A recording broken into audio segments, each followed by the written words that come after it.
Hi friends, Sri Rama Navami శుభాకాంక్షలు. మేమైతే రామాలయానికి వచ్చేసినాం. ఈ రామాలయం రామోజీ ఫిలిం సిటీ నుంచి 2 కిలోమీటర్స్ దూరంలో కావడిపల్లి అనే విలేజ్లో ఉంది. మా దగ్గరలో ఉన్న టెంపుల్స్లో ఇదే బెస్ట్ టెంపుల్ అనిపించింది. గుడి స్టార్టింగ్లో అయితే ఒక గోపురం ఉంటుంది. ఆ గోపురం దగ్గర అయితే మేము 1 గంట ఉంటే కొట్టినాం. ఇంకొంచెం ముందుకు వెళ్తుంటే స్టెప్స్ మధ్యలో విగ్రహాలు ఉంటాయి. టెంపుల్ కూడా చూడడానికి చాలా మంచిగా ఉంటుంది. ఇక్కడ నైట్ టైంలో ప్రోగ్రామ్స్ జరుగుతాయి, దానికోసం స్టేజ్ రెడీ చేస్తున్నారు. పైన అలా కనిపిస్తుంది కదా, అదే మన టెంపుల్. పైనకైతే వెళ్దాం. వెళ్ళగానే లెఫ్ట్ సైడ్లో అయితే ఆంజనేయ స్వామి టెంపుల్ ఉంటుంది. కొంచెం ముందుకు వెళ్తే మనకి ఎంట్రెన్స్ ఉంటుంది. ఇక్కడైతే బొట్టు పెట్టడానికి చాలామంది ఉన్నారు.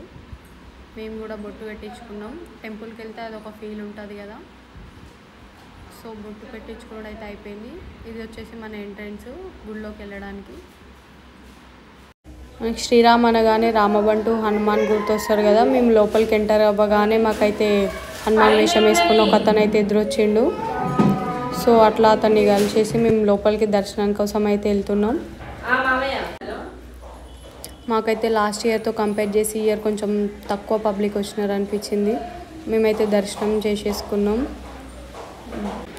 రామాలయంలో దర్శనం అయిపోగానే పక్కనే అయితే అష్టలక్ష్మి టెంపుల్ ఉంది. అక్కడికి కూడా వెళ్ళేసి దర్శనం అయితే చేసేసుకున్నాం. టెంపుల్ ముందు అయితే గడ స్తంభం ఉంటుంది. మనం తీసుకున్న కొబ్బరికాయలు అయితే ఆంజనేయ స్వామి విగ్రహం ముందు కొట్టాలి.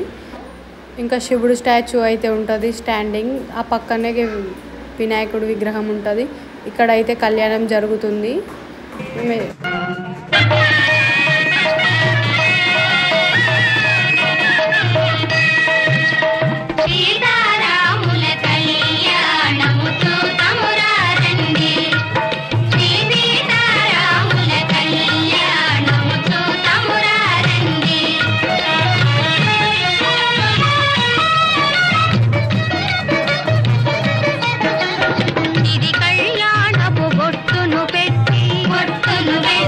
మణిబా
కళ్యాణం అయిపోయిన తర్వాత అయితే ఇక్కడ అన్నదానం చేశారు.